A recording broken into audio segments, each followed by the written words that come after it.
মুহূর্তে আর্মির বক্তব্য হচ্ছে বারবার জানানো হয়েছিল আয়োজকদের, পুলিশকে পর্যন্ত জানানো হয়েছিল। আচ্ছা, মিনিস্ট্রি অফ ডিফেন্সের তরফে কি বলা হচ্ছে একবার দেখাবো।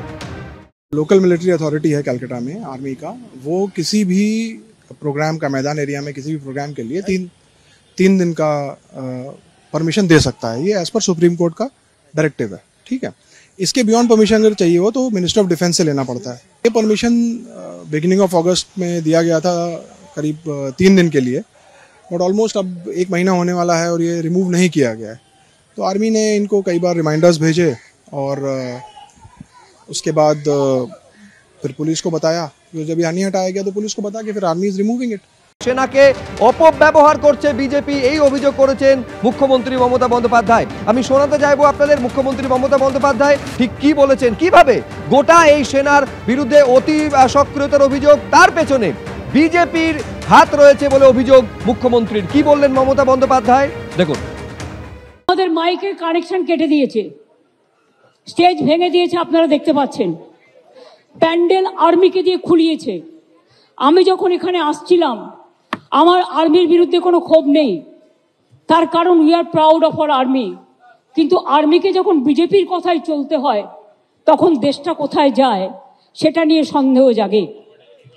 আমার একটাই কথা, এখানে কোনো দেখুন গাড়ি চলাচলে কোনো অসুবিধে নেই, কোনো রাস্তা বন্ধ নেই। আমাদের প্রোগ্রাম স্যাটারডে আর সানডে 2 দিন করে হয়। বিভিন্ন অর্গানাইজেশন ভাষা আন্দোলন নিয়ে প্রোগ্রাম করে এবং তার জন্য আমাদের পারমিশনও নেওয়া ছিল। প্রয়োজনে আমাদের বলতো, পুলিশ ফোর্সকে বলতো, দরকার হলে পুলিশ ফোর্স আমাদের পার্টির সাথে কথা বলে আমাদের প্যান্ডেল খুলে দিতে পারত, আমরাই খুলে দিতাম এবং আমরা অন্য জায়গায় শিফট করতে পারতাম। আশা সন্ত্রাসের বিরুদ্ধে আমাদের আন্দোলন চলছিল, চলবে, আরো জোরদার হবে। আজকেই আমি অরূপ বিশ্বাস, বৈশা যারা আছেন এখানে, আমি অভিষেকের সাথেও কথা বলেছি, দেবারা আছে এখানে, আমি ববিও আছে এখানে, আমি পুলিশের কাছ থেকেও পারমিশন নিয়েছি। উইদাউট পারমিশন আমরা 21শে জুলাইও করি না, পারমিশন নিয়েছি। রানী রাসমণি রোডে উইথ পারমিশন প্যান্ডেল তারা করবেন এবং প্রোগ্রামটা আমরা ওখানে শিফট করব। তাহলে ব্রিগেড মিটিংকে আমরা কোনোদিনও করতে পারবো না, কারণ আর্মি আমাদের পারমিশন দেবে না। গান্ধী স্ট্যাচুতে আমরা কোনোদিনও আসতে পারবো না, কারণ আর্মিকে পারমিশন দিতে দেবে না। তাহলে কি রেড রোডে আমরা কোনো প্রোগ্রাম করতে পারবো না, আর্মি পারমিশন দেবে না? এই আবার কি? তো সব প্রোগ্রামই হয়। রাস্তাগুলো দেখে কে? পরিচর্যা করে কে? রক্ষা করে কে? ল অ্যান্ড অর্ডার দেখে কে? সবটাই তো পুলিশ করে, কর্পোরেশন করে। তাদের কাউকে একবার জানাবার প্রয়োজন মনে করলেন না?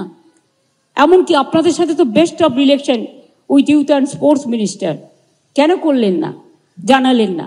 আপনারা তো আমায় জানাতে পারতেন, আমি তো অলওয়েজ অ্যাভেলেবেল। সংগঠক যারা ছিলেন তাদের বলবো, তোমরা রানী রাসমণিতে স্টেজ বানিয়ে ধর্ণা আমাদের চলবে, আমাদের প্রোগ্রাম আটকানোর ক্ষমতা বিজেপির নেই।